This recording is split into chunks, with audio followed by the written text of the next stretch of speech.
know who we are. You know who we are. We are QPR.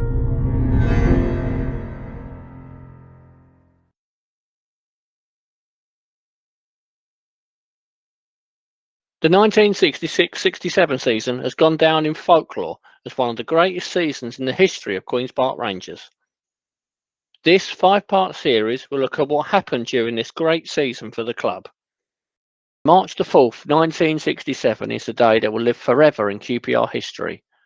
A bright spring day for the first ever League Cup final at Wembley. 3rd Division QPR taking on top flight West Bromwich Albion. Here's the story of the day, told by Rodney Marsh, Mark Lazarus and Roger Morgan. A wonderful experience, even before we got to Wembley to play. We was all on the coach and we went all round Willesden and through Holland Park and everywhere, and the streets were lined with people waving to us before we even got to Wembley. Our coach ride to Wembley was just as amazing as winning it. We had to win. We got such support. I can remember Terry Downs having a Rolls Royce. Terry Downs, who was a world boxing champion, middleweight champion, and a good friend of mine, and a staunch supporter of QPR. He had a Rolls Royce and he had it painted in blue and white stripes, our colours. That was the feeling that was round Westbourne Park and all round Shepherd's Bush area. It was just amazing, just getting there. Do you know, I don't remember too much of that, if I'm perfectly frank. I don't remember too much about the build-up or actually after what happened after the game.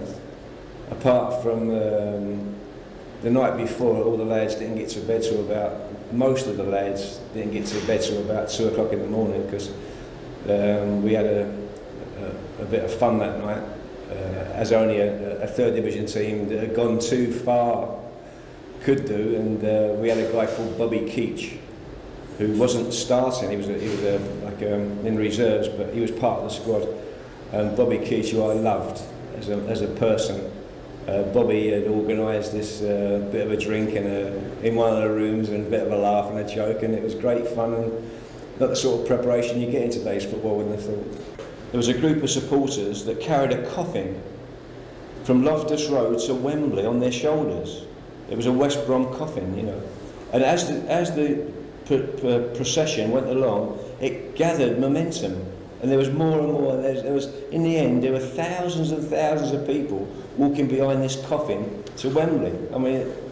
Just things you wouldn't see in today's football. And when we got off the coach and went into the dressing room, we went outside and we looked around Wembley, our blazers, and it was just a feeling that, we weren't there just to have a game.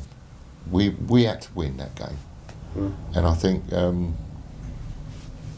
the gods were with us on that day as well. I never doubted it, really. When we were going on the cup run, to get to Wembley was to get to Wembley. If we won or lost, yes, you're going to be sad if you lose and great if you won. But I think probably the league, winning the league, was the hardest thing to do.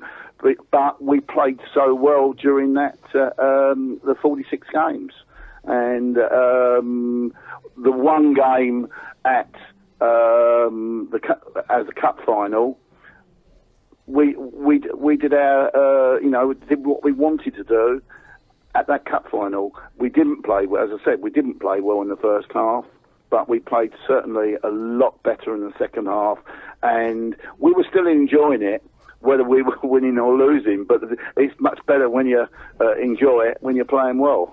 I can remember myself being very quiet because most of the game was being taken to us, and Clive Clark was on the left-hand side. He was playing against Tony Hazel, and he'd scored 2 goals. But before he scored, even, they were a very, very good side, West Bromwich Albion.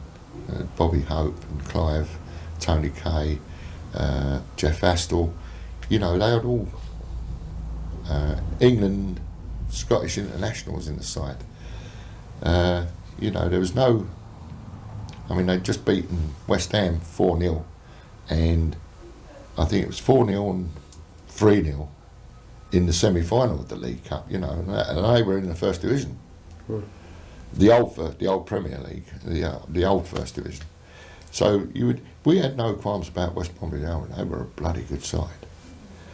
And in the first half, Tony Hazel was getting a bit of a run around by Clive because he was a very good player as well, Clive. And it was no, you know, I mean, if I'd have been a West Brom supporter, to go in at 2-0 half time, that is what they deserved. But I can remember us not being that dominant. You know, I think the occasion might have got to us. You know, running out at Wembley, 100,000 people. Although we had to win, but we weren't, as I said before, you know, second half team. We weren't that great as starters. We were like a boxer. We used to go out and feel around for a couple of rounds before we got going. Welcome to Wembley Stadium, the scene of the 1967 League Cup final between 3rd Division Queen's Park Rangers and the holders 1st Division West Bromwich Albion. And if you thought that was Ron Springett, the Rangers goalkeeper, Rangers on the right, it isn't, it's his brother Peter. Banners, flags, goodness knows what, break out all over Wembley, and the Queen's Park Rangers chanted, Rodney, Rodney, Rodney, for Rodney Marsh.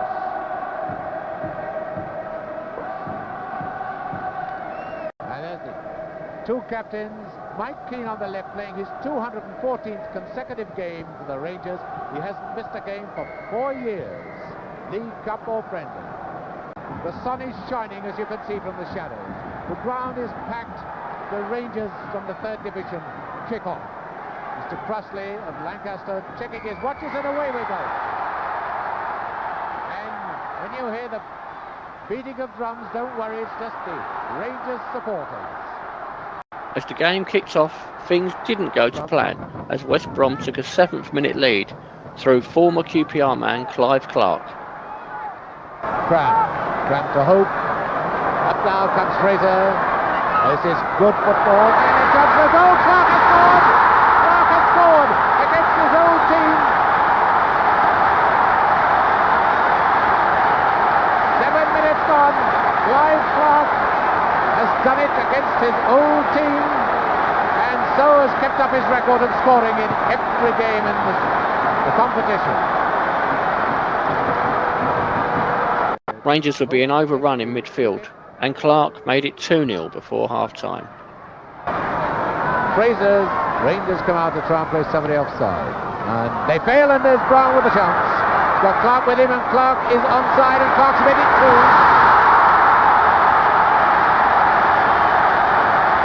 And Clark has got the second. 36 minutes gone.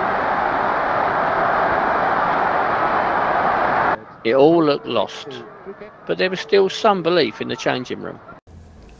I think Mike Keane most probably took us by the scruff of the neck. Rodney started playing. Roger started buzzing around on the left, and he could have been an handful for anybody. Ronnie started getting stuck in, like Ronnie Hunt started getting stuck into Jeff Astor, and Frank Sibley was another robust, you know, young kid, very, very enthusiastic. Jimmy started, you know, telling them what to do from behind, and everybody seemed to like, right, this is it, lads. We've sorted them out the first 2 rounds. Now we know what we've got to do. Let's go and do it. To be honest, I have no clue, because I didn't used to listen to Alex Stock. I just thought he rambled, and I always felt that the best person to do what was right for the team was me. You know, I just did my own thing, I played my own way, and my logic was, if I'm playing well, the team's going to win. If I have a bit of a bad day, we'll be in trouble. And that may sound conceited, but that's the honest way I looked at it. We've just had a word from Alex Stock that he was not satisfied in the first half. He's going to give his strong talking to his forwards. Well, they've had it, and let's see what difference it's going to make. But let's remember, the experienced players come out for that second half like men possessed. Jim Langley, magnificent at the back. Les Allen dropping into midfield to win that battle, and Mark Lazarus enjoying himself out wide. It was better from Rangers, but 63 minutes on the clock, we were still 2 goals behind, and all kind of looked lost. But what followed was one of the great comebacks.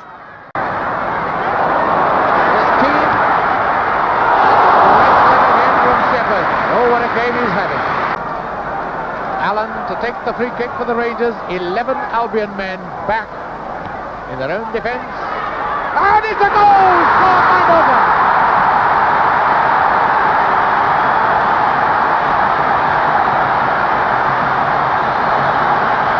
I mean, a lot of people said it hit my head and went in, but you know, when we used to have training days, Mark Lazarus and I were told by Alex Stock to go at fullbacks and cross the ball. When you cross the ball, you go to near post or far post, and that's what I did. You know, there was a space. I ran into it. The ball came over Rodney Marsh's head, and I was there to head it in. So I'd done what I was told in some respects. Dangerous play on the ball in the air, and when it's on the ground. The referee can have a word with Kay for holding the ball like that. Anyway, got the free kick over. Dean to number 10, Marsh.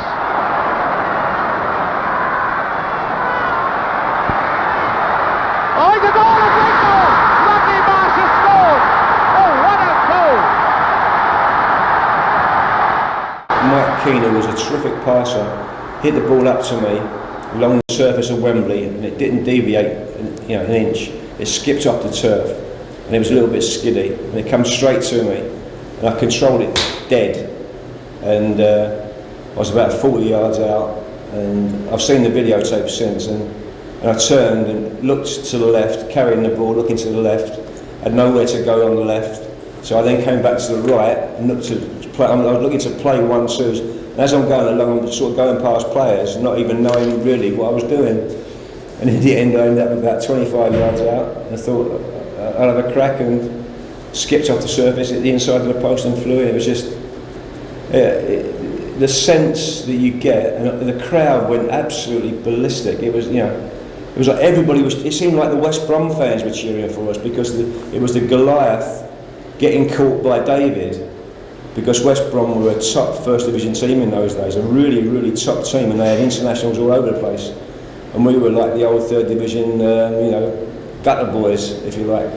And to see, that equaliser, and from that point on, everybody on the pitch, I've maintained this ever since, everybody on the pitch knew that QPR were going to win. Even the referee. Albion have got 8 men in the penalty area. Williams the saviour then. It comes to. Oh, Allen telegraphed that, and he was obstructed right in front of the linesman. It's not been altogether popular, that gentleman, with the Rangers fans. Then linesmen never are popular, are they? Allen with the free kick. More Albion players pack back in goal.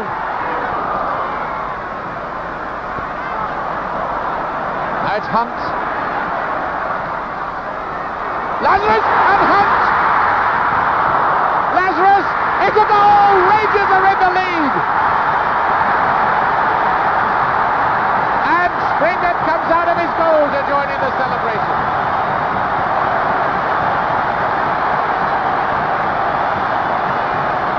Nine minutes left and the Rangers are in the lead.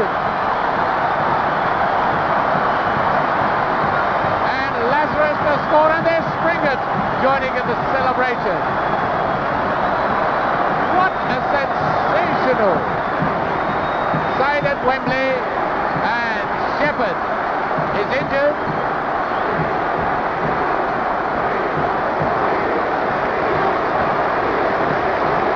And that is 2 weeks in succession. We've seen a goal-scoring match of the day with the goalkeeper lying injured. Before the ball crossed the line, you're turning, and because I knew it was in. It was a little clip with my left foot, and before it went past, because I think what's his name was on the goal line. The goalkeeper was out of the goal, and Kay, I think it was on the goal line, and I clipped it with my left foot past him into the corner of the net, and I knew it was in. You know you do, don't you? When you're playing football, if you push the ball and it goes past the goalkeeper and it's going into the net, you know it's going in, which we did. And I think the first person, when I turned round, I think the first person was jumping all over me was Ronnie Hunt, who had played the 1-2 with me to create the situation. And because after that, it's a feeling that, you know, sitting here, you just can't describe the feeling, can you? I mean, I can say to you that I could have jumped over the moon or whatever, but it's all different, you know. It's a feeling that you can only get when you score a goal. And when we scored the winning goal, which by today, in today's football, Ron Hunt would have probably got sent off, because he played a 1-2 on the edge of the, he was a centre half. What he was doing up there, nobody ever knows, but that was the way we played. He played a 1-2 on the edge of the box, and the return pass was over here. And it was 50-50 between him and Rick Shepherd, the goalkeeper of West Brom. And as I was watching it, I was coming from behind the play. As I was watching it, I thought, he's not going to pull out. And it was one of those, you know, when the forward jumps over the goalkeeper, because it's too, he hasn't got the, you know, the keeper's got the slight advantage, and the forward usually runs and jumps over. And as I was looking at it, I thought, he's not going to pull out of this. And he just steamed in with his studs, 6 studs showing, right into the chest of Shepherd, knocked him out. The ball spun loose. Everybody looks around for the referee to send him off, and he went, play on. Mark Lazarus just ran up, knocked it into the empty goal, and the rest, as we say, is history. 9 minutes left and the Rangers are in the lead. And they're still not satisfied, those Rangers fans. They want more now.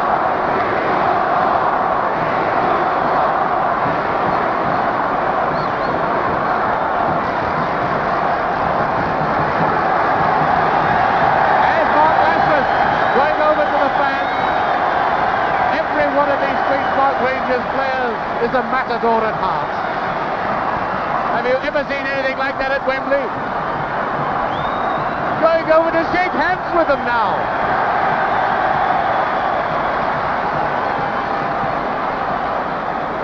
And poor old Rick Shepherd still doesn't know anything about it.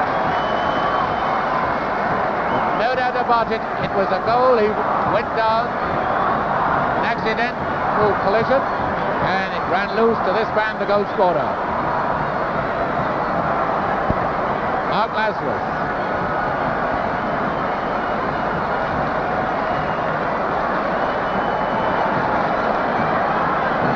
And Wembley Stadium has never had a moment like this, with a third division team playing in a cup final here for the very first time. 2 down, now lead 3-2, then 3-2 down. This time his young brother Peter is in completely the opposite situation. Shepherd all right again. The Rangers fans preparing to tear Wembley Stadium apart and then start on Shepherd Bush. I only hope the BBC television centre can escape the celebration. Now here's Allen. And away goes Morgan. So we'll have a lot of injury time to add on in this match. Fraser to Aston. But now a chance for Lazarus to break clear. Morgan, you're offside. Morgan's offside, so Lazarus must do it himself. He has! No!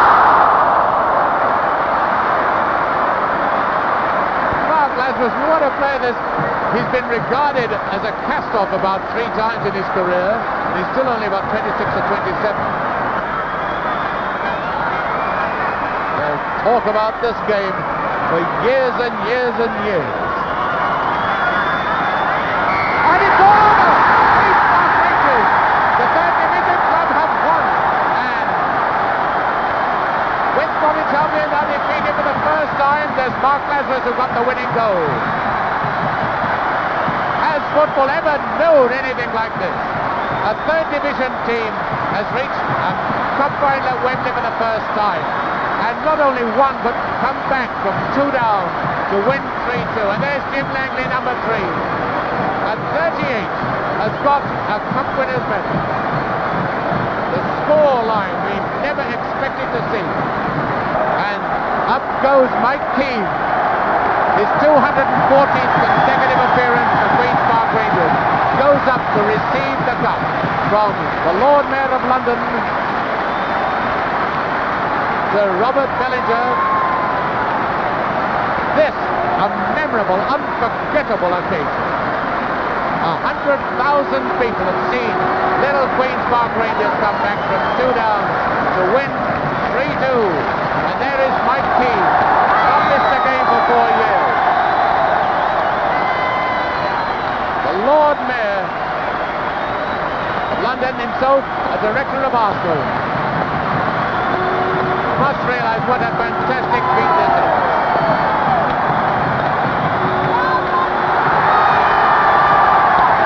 And all I can say to anybody is keep clear of Shepherd's Bush tonight.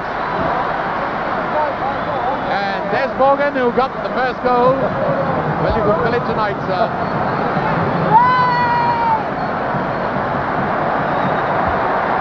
And there's Jim Langley, 38 years of age. A credit to the game for years and years and years. Now, the twilight of his career has got accompanied by Rodney Marsh. Mark Lazarus who got the winning goal. And a supporter has got onto the field, one of the men who carried the coffin of the Albion, and he's joining. There he is. Well, they'll be dancing all night while Shepherd's Bush Green with those drums, I should think. Rangers had done it. The first, and to this day, only major trophy won by the club. We'd not only won the cup, but we qualified to play in Europe for the first time in our history, and not for the last time in our history. As Rodney Marsh explains, that European dream was over before it actually started. In those days, the League Cup was a trophy where you could get into Europe. So if you won the League Cup, you actually qualify for Europe. UEFA, when QPR won it, they said, no, we can't have lower division teams in it, so we couldn't play in it. We did come from 2-0 down and beat West Bromwich Albion, who was a top side in them days. We beat them 3-2, and I happened to score the winning goal. Apart from that, you know, it was just a day. The 67 team will always be the history of this football club. Despite that minor disappointment, the fans and the players partied long into the night, creating memories that will live forever. I hope you enjoyed this video. If you did, give us a like and subscribe to the channel. Coming up next time, with one trophy in the bag, it was time to finish the job and become the first ever third division team to win a league and cup double.